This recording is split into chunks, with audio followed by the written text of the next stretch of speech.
Good afternoon, folks. This is Fred Campos, owner of DFW Website Designers. It is Thursday, August the 12th, 2021. This is episode number 261 of your 3 business tips at 3 o'clock in and around 3 minutes.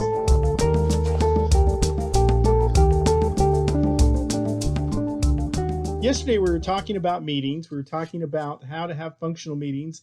I told you specifically about a meeting format I learned called a level 10 meeting. Today, we're going to dive into the solving segment of that meeting, the last 5 minutes in my case, or the last little period of time if you're following other methods of doing a level 10, called IDS.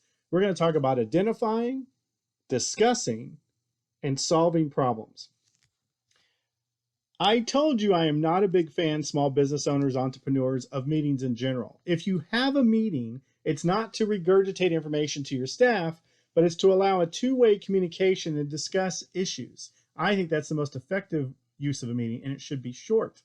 One of the coolest things I've learned about a level 10 meeting is its ability to come up, have a very systematic way of dealing with issues or problems, which I think is a great thing to gather your team about and discuss. So business tip number 1, when you get together and you get to that point in your meeting, you need to identify the problem. And you keep asking more and more questions. I have a friend of mine that's a reporter. You should keep asking why. He says you should ask why at least 3 times. The server keeps going down. Why? I think we're overloaded. Why? Because we haven't spent the money for more servers. Why? Because the owner doesn't want to spend the money. Keep asking until you drill down and can clearly and precisely identify the problem. Business tip number 2, once the problem's been identified, you're going to quickly discuss it.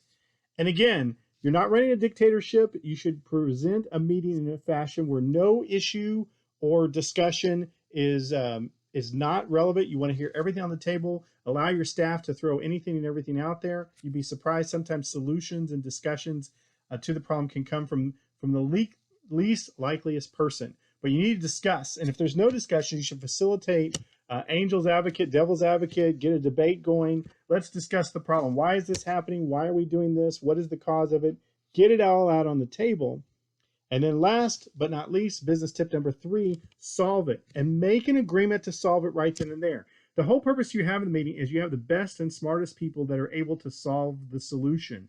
Make sure you don't even begin the meeting unless you have those people.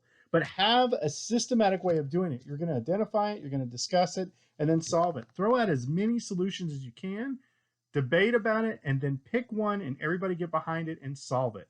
This, my friend, is where I think small business has so much of an advantage over large business, because you can have these meetings relatively quickly and get to the bottom of it, figure it out, and move on. So that, I think, is a great use of a meeting. It's a level 10 meeting. It's very specifically the IDS portion: identify, discuss, and solve. This, of course, is what I'm learning this week. Anything I'm learning, throw with a fence to you, because I want you guys to be awesome. Now go back to sleep.